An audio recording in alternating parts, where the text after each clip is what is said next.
నాయకులు వారికి కూడా నమస్కారం. రాజస్థాన్ ప్రాంతంలో ఒక తెగ ఉంటుంది. ఆ తెగ పేరు రుడాలి. వాళ్ళ కుల వృత్తి ఏంది అంటే ఎవరైనా చనిపోయినప్పుడు వాళ్ళు ఆ తెగకు సంబంధించిన వ్యక్తులు వెళ్ళి అక్కడ ఆ ఇంట్లోకి వెళ్ళి ఆ శవం దగ్గర కూర్చొని ఏడవాలి. అది వాళ్ళ కుల వృత్తి. అప్పట్లో ఉన్న కట్టుబాట్లు తో ఆ కుటుంబ సభ్యులు కొన్ని కుటుంబాల్లో ఏడవడం నిషేధం కాబట్టి వీళ్ళు అక్కడికి వెళ్ళి ఏడ్చే సాంప్రదాయం ఆ రుడాలి తెగవారిది. ఇక్కడ కల్వకుంట్ల తెగవారిది ఇంకొక సాంప్రదాయం ఉంది. ఇక్కడ ఏది తెలంగాణకు అనుకూలంగా తెలంగాణ ప్రజలకు లాభం జరుగుతూ ఉంటే పోయి ఆ ప్రాజెక్టుల దగ్గర పోయి ఏడవడం అనేది వీళ్లకు జన్మతా వచ్చిన విద్య. అక్కడ రుడాలి తెగవారేమో విషాదం జరిగితే చావు జరిగితే పోయి ఏడుస్తారు. ఇక్కడ కల్వకుంట్ల తెగ వాళ్ళు మాత్రం తెలంగాణ ప్రజలకు ఏం లాభం జరుగుతుంది లేదు భవిష్యత్తులో లాభం జరుగుతుంది అని తెలిస్తే అక్కడ పోయి ఆ ప్రాజెక్టు దగ్గరికి పోయి ఏడుస్తూ ఉంటారు. దీనికి ఎన్నో ఉదాహరణలు ఈ 2.5 సంవత్సరాల్లో.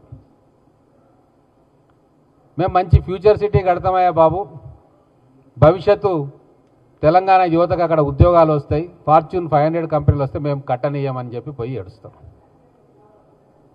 అంటే మూసీ నది వాళ్ళు పెట్టుకున్న ఇంజనీర్ల ద్వారా వచ్చిన రిపోర్టు కుంగిన తర్వాత ఎన్డీఎస్ఏ కావచ్చు కేంద్ర ఏజెన్సీలు కావచ్చు వచ్చి సాయిల్ టెస్టులు చేసి డ్రిల్లింగ్ చేసి ఈ ప్రాంతం ఇంత పెద్ద బ్యారేజ్ కట్టడానికి అనుకూలం కాదు అని చెప్పి తేట తెల్లంగా ఇప్పుడు మీరు దీన్ని రిస్టోరేషన్ పనులు చేయొద్దు, ఇంకా ఇన్వెస్టిగేషన్ జరగాలి అని చెప్పి స్పష్టంగా మేడిగడ్డ, సుందిళ్ళ, అన్నారం ఈ మూడిట్లో కూడా నీళ్లు నింపొద్దు ప్రమాదము అని చెప్పిన తర్వాత మళ్ళీ ఇప్పుడు పోయి అక్కడ ఏడుపు రాగాలు మొదలుపెట్టిండ్రు. ఇక మా నాన్నగారికి ఇస్తే వారం రోజులు అప్పచెప్పండి మేము నీళ్లు బారిస్తామంటారు. నువ్వు నీళ్లు బారించుకున్నావు కదా నీ ఫామ్ హౌస్కు, దాంతో సాటిస్ఫై ఉండు. ఇంకా అక్కడ ఇక్కడ నింపి నీళ్లు బారిస్తా అంటే పొరపాట్ల ఆ బ్యారేజ్ కూలిపోతే 44 ఊర్లకు ఊళ్ళు కొట్టుకొని పోతాయి, వేల మంది నిరాశ్రయులు అవుతారు.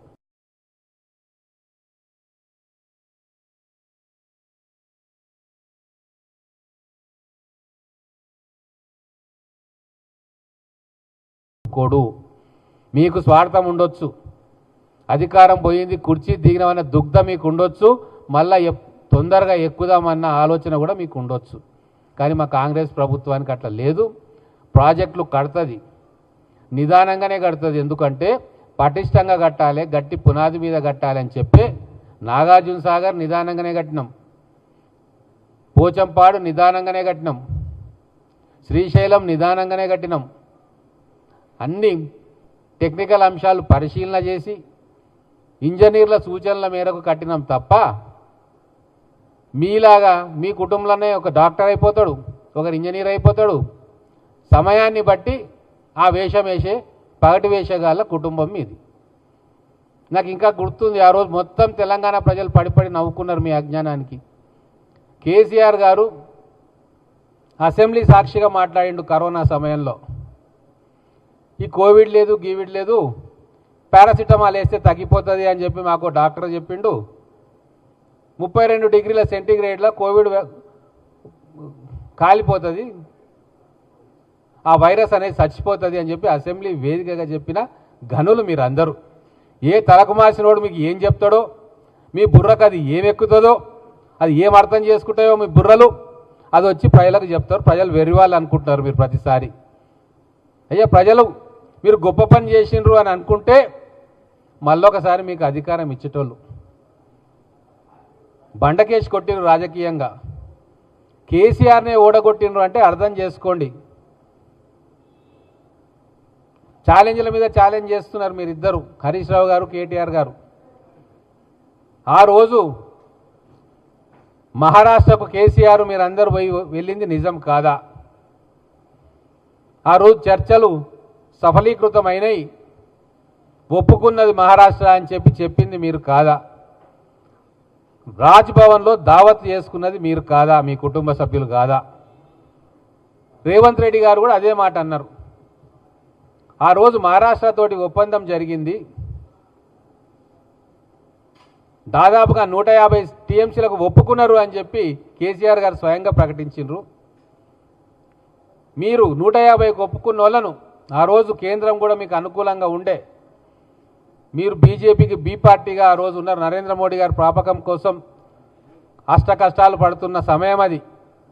నరేంద్ర మోడీ గారు గజ్వేల్కు మిషన్ భగీరథన ఏదో ప్రాజెక్టు ఓపెనింగ్కి వస్తూ ప్రారంభోత్సవానికి వస్తే నాకు మీ ప్రేమ కావాలి, ఇంకేమీ వద్దు అని చెప్పి బహిరంగంగా చెప్పి మీ బంధాన్ని అనుబంధాన్ని పబ్లిక్గా ఒప్పుకున్న రోజు ఆ సమయం అది. అప్పుడు వచ్చేది మీరు గట్టిగా అనుకుని ఉంటే 152 మీటర్ల పర్మిషన్, 150 అయితే వాళ్ళు ఒప్పుకున్నారు, ఇంకో 2 మీటర్లే కదా కూర్చొని ఒప్పించుకునే వాళ్ళం. ఇప్పుడు మా ముఖ్యమంత్రి గారు ఏమంటున్నారు? ఖచ్చితంగా మేము మహారాష్ట్ర గవర్నమెంట్ తోటి మేము మాట్లాడుతున్నాం,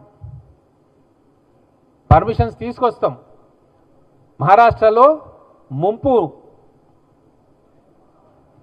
విస్తారాన్ని మేము తగ్గిస్తాం, ఆల్టర్నేట్ చూస్తున్నాం అన్నాడు. ఈరోజు కాంగ్రెస్ ప్రభుత్వం కేంద్ర ప్రభుత్వంతో కలిసి నడుస్తూ ఉంది ప్రాజెక్టుల కోసం. రాజకీయంగా విమర్శించిన మెట్రో కోసం పోయి కిషన్ రెడ్డి గారితో కూర్చొని కేంద్ర మంత్రి దగ్గర మెట్రోకు ఒక కంక్లూజన్ తీసుకొచ్చే ప్రయత్నం చేస్తూ ఉన్నాం. అలాగే కృష్ణా నీటి విషయంలో, తుంగభద్ర నీటి విషయంలో 2 రాష్ట్రాల ముఖ్యమంత్రులతో కూర్చొని ఈ సమస్యకు ఒక పరిష్కారం వెతకాలి అని చెప్పి ఆలోచన చేస్తున్న నాయకుడు రేవంత్ రెడ్డి గారు. మీరు పంచాయతీ పెట్టాలి, లొల్లి పెట్టాలి, వీలైతే బ్లాక్మెయిల్ చేసి డబ్బు దండుకోవాలి, లేదు అయితే ఓట్ల కోసం దాన్ని వాడుకోవాలి. ఇదే కదా మీ ఫిలాసఫీ. ఉద్యమంలో ఉన్నప్పుడు అదే, మీరు అధికారంలోకి ఎక్కినాక కూడా అదే ఫిలాసఫీ. కానీ మేము కాంగ్రెస్ ప్రభుత్వం వచ్చిన తర్వాత ఎక్కడ మనం కూర్చొని సమస్యకు శాశ్వత పరిష్కారం తేగలుగుతామో ఆ ప్రయత్నాలు చేస్తూ ఉన్నాం. పాలమూరు రంగారెడ్డికి 90 టీఎంసీలు మేము తీసుకురావడానికి సిద్ధంగా ఉన్నాం, కేంద్రంతో మాట్లాడుతున్నాం. ఏపీ ప్రభుత్వాన్ని కూడా ఒప్పించే ప్రయత్నం చేస్తున్నాం. అంటేనే బయలుదేరుతారు రుడాలి తెగ కల్వకుంట్ల వంశస్థులు. ఏదో విధంగా డిస్టర్బ్ చేయాలి, దీన్ని ఏడ్పులు మొదలు పెట్టాలి, తెలంగాణకు అన్యాయం జరుగుతుంది అని. సమస్య పరిష్కారం అనేది ఎప్పుడైనా సరే విజ్ఞులు ఒక అడుగు వెనక్కి వచ్చినా ఒక అడుగు మునుక్కు పోయినా సమస్య పరిష్కారం చేసుకోవాలంటారు మన పెద్దలు ఊర్లలో. పొలం పంచాయతీ అయినా, గెడ్డు పంచాయతీ అయినా, కుటుంబాల మధ్యలో పంచాయతీ అయినా పెద్ద మనుషులు కూర్చొని సర్ది చెప్పి అప్పటికప్పుడు ఆ సమస్యను పరిష్కారం చేస్తారు. ఇది మన సంప్రదాయం.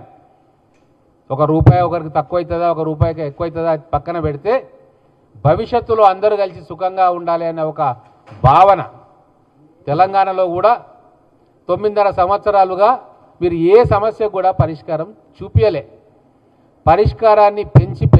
పరిష్కారం చూపించకుండా సమస్యను పెంచి పెద్ద చేసి రాజకీయ పబ్బం గడుపుకోవాలి, లేదు అంటే బ్లాక్మెయిల్ చేసి దండుకోవాలి.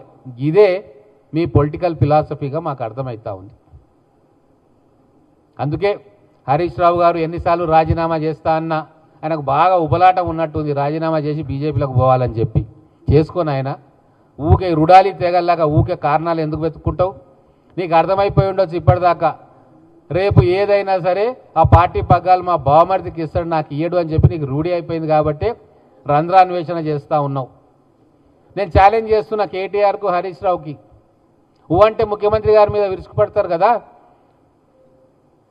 అపోజిషన్ లీడర్ తోటి మాట్లాడి అంటే మీ స్థాయి కాదు అడగనికి అంటున్నావు కదా, మీది ఏం స్థాయో చెప్పండి ఒక్కసారి.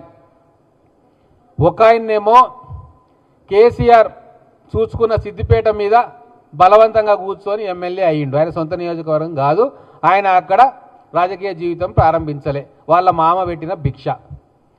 ఇక కన్నకొడుకేమో ఆయనది కానీ సిరిసిల్లకు పోయి పొత్తుతోటి చంద్రబాబు నాయుడు కాళ్ళ వేళ్ళబడి మొదటిసారి 133 ఓట్లతోటి గెలిచిండు. నేను ఛాలెంజ్ చేస్తున్న వీళ్ళిద్దరికీ, వచ్చే ఎలక్షన్లో మీరు సిరిసిల్ల సిద్దిపేట వదిలి పక్క నియోజకవర్గంలో నిలబడి గెలిచి మీరు నిజమైన రాజకీయ నాయకులని చూపించాలి. కేసీఆర్ను మేము ఒప్పుకుంటాం, ఆయన నిజమైన రాజకీయ నాయకుడు. ఆయన సిద్దిపేటలో నిలబడి గెలిచిండు, కరీంనగర్ ఎంపీగా గెలిచిండు, మెదక్ ఎంపీగా గెలిచిండు, మహబూబ్ నగర్ ఎంపీగా కూడా గెలిచిండు. సరే మేము గెలిపించినాం, అది వేరు విషయం, కానీ గెలిచిండు. మా రేవంత్ రెడ్డి గారు ఆయన పుట్టింది కల్వకుర్తి, పెరిగింది వనపర్తి, ఇండిపెండెంట్గా జెడ్పీటీసీ అయ్యిండు, ఎవరు సపోర్ట్ లేకుండా ఇండిపెండెంట్గా ఎమ్మెల్సీ అయ్యిండు, అన్ని పార్టీల సపోర్ట్ తీసుకొని ఆయన ప్రాంతం కాదు కొడంగల్లో పోయి ఎమ్మెల్యే అయ్యిండు. ఈరోజు ముఖ్యమంత్రిగా కొడంగల్ను రిప్రజెంట్ చేస్తూ ఉన్నాడు. అలాగే మల్కాజ్గిరి పార్లమెంటు దేశంలోనే పెద్ద పార్లమెంట్, అది అక్కడికి పోయి అక్కడ ఎంపీగా గెలిచిండు. చేతనైతే మీకు దమ్ము ఉంటే, మీకు నిజంగా ప్రజల మీద విశ్వాసం ఉంటే, మేము 9.5 ఏళ్ళు ప్రజలకు మేలు చేసినామని చెప్పి మీ ఇద్దరికీ ఉంటే సిరిసిల్ల సిద్దిపేట వదిలి మీరు మిగతా దమ్మేందో చూపియండి. ఇది నా ఛాలెంజ్, మీరు గెలుస్తారో లేదో చూస్తా.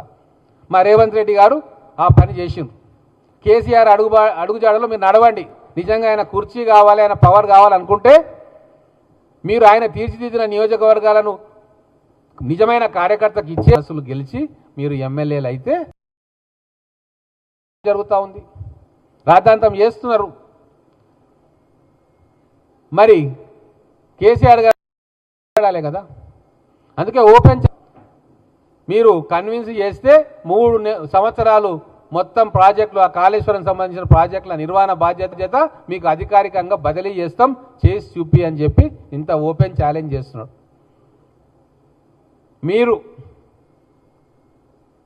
ఇప్పటికైనా రాజకీయాల్లో విలువలు అనేవి మీ ఒంట్లో ఉంటే పారితే ఈ చాలా తెలివి అన్నీ కూడా రంగరించి వారు ఏం సమాధానం చెప్తారు. తెలంగాణలో ఉన్న ఈ సంక్షోభ విధ్వంసం చేసిండో నేను నమ్ముతున్నా. ఆ విధ్వంసం నుంచి కొద్దో గొప్ప మంచి చేస్తాడు, ఒక ఉపాయం చూపిస్తాడని కూడా మేము నమ్ముతా ఉన్నాం. అంత అనుభవం ఆయనకు ఉందని చెప్పి మేము నమ్ముతా ఉన్నాం.